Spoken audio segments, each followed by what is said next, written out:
Welcome back to another journey into the dark and mysterious. Today, we delve into the chilling tale of a woman who defied societal norms, wielding her knowledge of chemistry to gain power over life and death. We're talking about Baba Anujka, a name that still echoes in the eerie whispers of Serbian folklore. The story of Baba Anujka, also known as the Witch of Vladimirovac, is one that blurs the line between healer and killer. Born in a time of immense hardship, this elderly woman, believed to be in her 90s when she was finally arrested, became one of Eastern Europe's most infamous serial killers. But how did she transform from a young, curious girl to a feared poisoner? Let's explore her roots. Baba Anujka was born Ana de Pistonja in 1838 in Romania. Her early years were marked by political unrest and social upheaval, as Eastern Europe was a region of constant conflict. Life in this environment was tough, especially for women. For many women in rural areas, the traditional role was to be a wife and mother, with few other options. But Anujka was different. She had an insatiable curiosity for the natural world, especially for the science of chemistry. It's said that her early exposure to medicine and chemistry came from a foreign lover, perhaps a soldier or an aristocrat. He taught her the basics, igniting her fascination with potions and concoctions. And though he soon left her, he also left behind a profound impact. Anujka reportedly turned inward, channeling her heartbreak into the study of alchemy and herbalism. Over the years, Baba Anujka transformed her humble home into a small apothecary. Inside, she stocked herbs, roots, dried plants, and vials of potent chemicals. This knowledge wasn't easily accessible, especially for a woman of her time.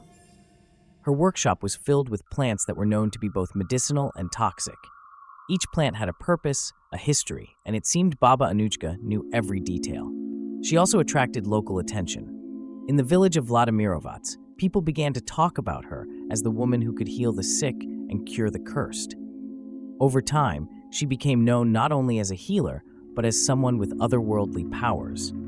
People in the region began to visit her for matters that went beyond mere illness, for disputes, grudges, and even matters of revenge. Baba Anujka soon realized that her knowledge could give her power over others. As her reputation grew, so did her awareness of how her potions could be used to solve darker problems. To some, she was a respected figure, and to others, a mysterious witch capable of dealing with matters in ways no one else would. One of her most requested potions was the infamous magic water. With this concoction, she could target someone's weaknesses and guarantee their death without drawing attention. Each dose was carefully crafted, a calculated mixture of poison based on the victim's age, weight, and general health. And because she dosed the poison so precisely, death often took a few days, allowing it to appear as a natural illness.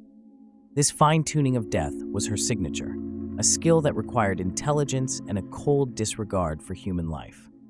Let's talk more about her clients. Who were these people who came seeking Baba Anujka's deadly services? Many of them were women. For women in conservative rural areas, divorce or separation was nearly impossible.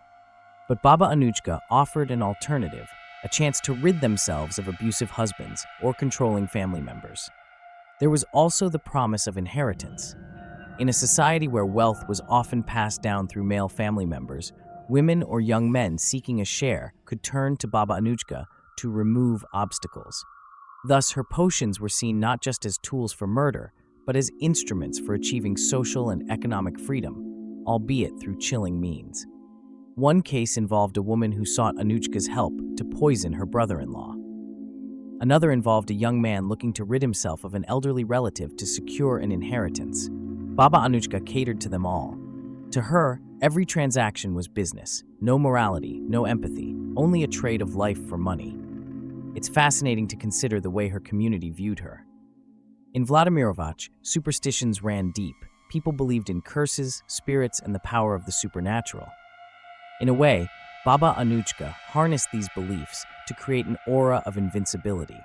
She became almost untouchable because of her reputation. For villagers, the idea of confronting or accusing a witch was terrifying.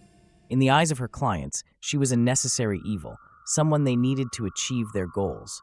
But for others, she was a figure to be feared. It's likely that many knew or suspected what she was doing, but for years, no one dared to report her. After all, who would dare challenge a woman believed to have powers beyond the natural world? Baba Anujka's downfall came as a twist of fate.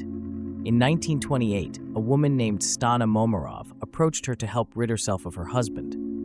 This time, however, something went wrong. The poison didn't work as planned, and her husband survived, only to later tell the authorities of his wife's attempt on his life. The police launched an investigation, and as they questioned more villagers, the truth unraveled.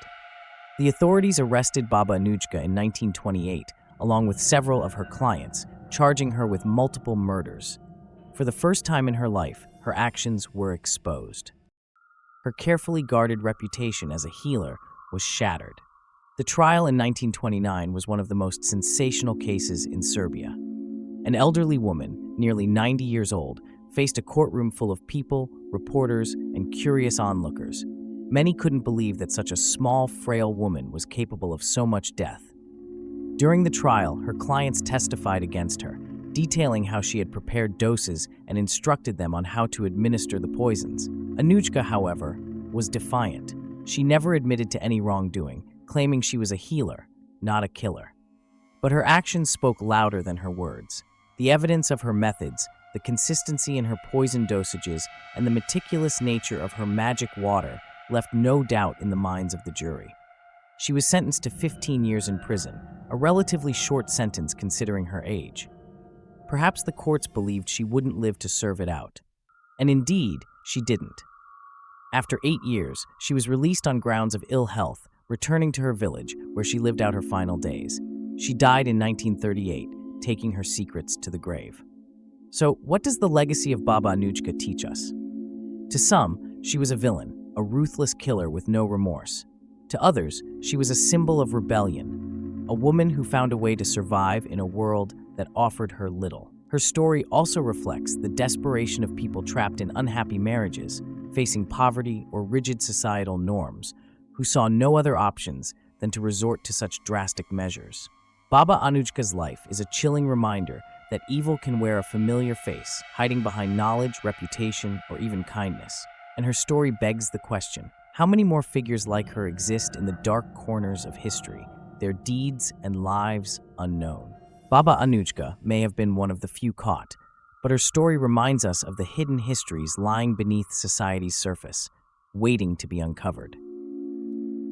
This has been the dark tale of Baba Anujka, a woman who defied expectations and chose a path of poison and death. Thank you for joining us on this journey into the shadows of history. Until next time, remember to look closely at the stories and people who walk among us, because sometimes the most ordinary faces hide the darkest secrets.